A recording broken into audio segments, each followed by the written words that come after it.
Today we're going to make chicken broth, and I started out with some chicken thighs and chicken legs, and what I do is I roast it in garlic and ginger, and it's a family favorite of ours. It's really delicious. But I want to talk a little about the quality of the chicken. So what I have today is a step 4 chicken that you can get at Whole Foods, and step 4 means it is pasture raised as well as antibiotic and hormone free, so super clean, which is very important because we're going to be eating this and turning it into a broth that we drink for our immune system. So super important that you have the healthy, clean chicken to start off with. So with that said, let's talk about why we actually want to drink bone broth. So bone broth is super high in amino acids as well as calcium and potassium and magnesium. And all those things are very important for our health. You know, everything from our immune system to our bones. The gelatin that you'll sometimes see, so if you make a turkey soup after Thanksgiving and you pull it out of the fridge and it's almost congealed, that gelatin is what is so great for our joints and our gut health and digestion. So absolutely, you know, this is such a great drink if you're, you know, on a cold day, if you're under the weather, great for kids and adults. So hope that you'll like it. So to get started, these are the bones. And if you see, I've got cartilage and fat and all the bones. So I'm going to go ahead and dump all of that in there. You can see. And then next we're going to take filtered water, and you want to just fill the water to where it's just covering the bones.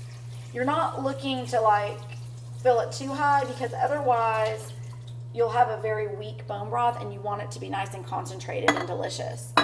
So the other thing I do is I'll do apple cider vinegar, which I'm sure everybody has in their home these days. It's such a catch-all for so many ailments.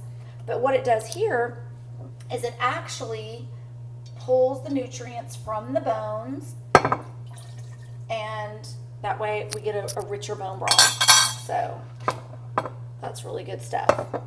All right, so you've got your water and your bones and your cartilage and everything in here. Now we're going to take the lid and we're going to get that on there nice and tight. We'll make sure the vent is closed. Now I opted to get the 8 quart, and only because the 6 quart just felt too small for me. We're only a family of 3, but I really, really love this because I have leftovers and I can make bigger batches of bone broth, all sorts of things. So I'm going to go ahead and hit the soup broth button. In an hour and 20 minutes, we'll have bone broth. All right, our bone broth is ready. We're going to go ahead and let off the excess steam. I do have an oven mitt, so go ahead and get that on. I'm going to open up the vent and let the excess steam out. Be very careful. The steam is very, very hot, so you want to be safe. Go ahead and opening the vent now. You can see that steam coming out. Again, it's super, super hot, so you just want to make sure you stay away from it. And again, that you do have on an oven mitt so that your hand is protected at all times. Okay, that's dying down. So I want to talk about a couple ways that we actually use bone broth. So one is, my husband's from Louisiana, and he makes gumbos all the time and etouffee, and he always needs a nice stock.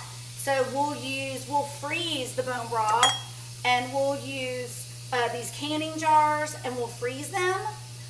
Sometimes I'll even put these in the refrigerator for a few days if I know I'm going to be drinking it. I also, you know, like today, I'll go ahead and make some, and I'll drink it, you know, the next couple mornings.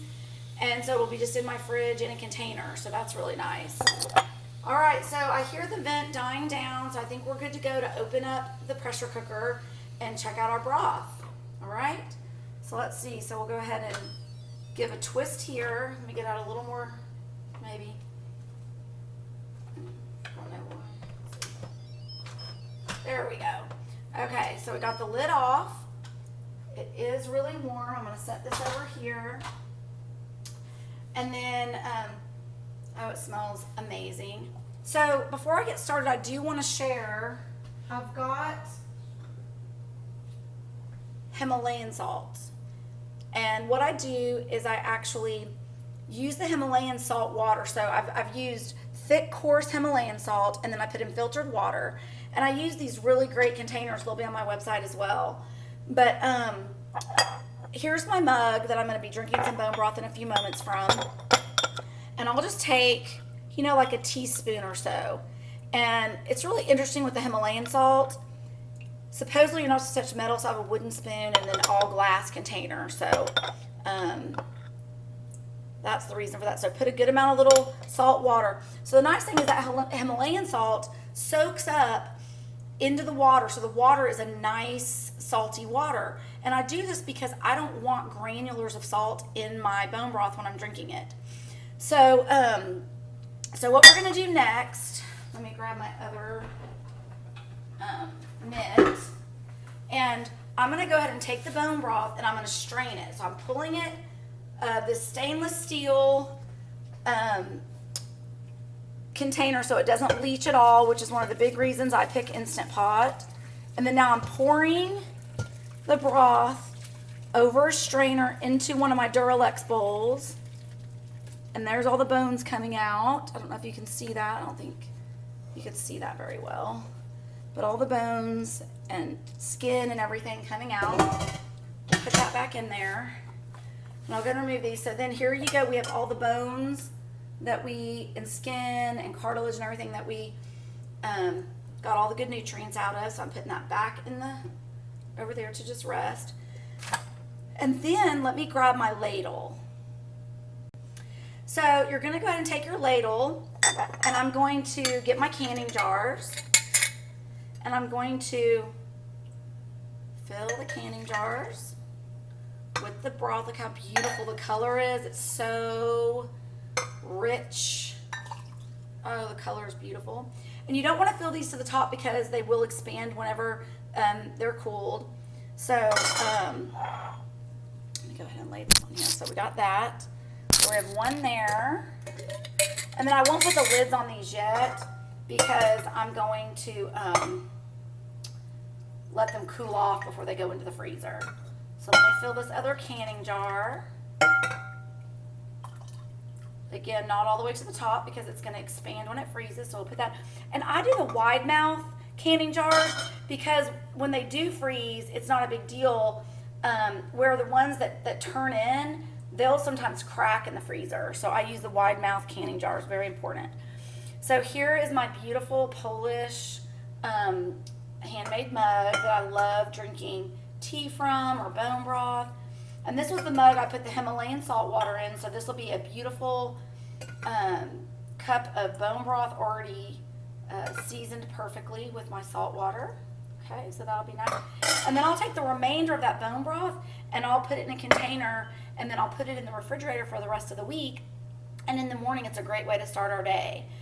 You know, especially before you've eaten anything, just to, you know, get that on the stomach before you had a meal. It's such a nice way to start your day with good gelatin and protein and all those nutrients we talked about earlier.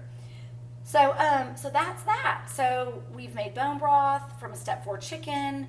It's a great supplement to have in your refrigerator for soups and gumbos, and then also to do daily, just as good nutrition. So thank you for watching, and please comment on anything else you'd like to see, and look forward to sharing more information with you about my passion and help you find your spirit of excellence. Thank you so much, and have a great day.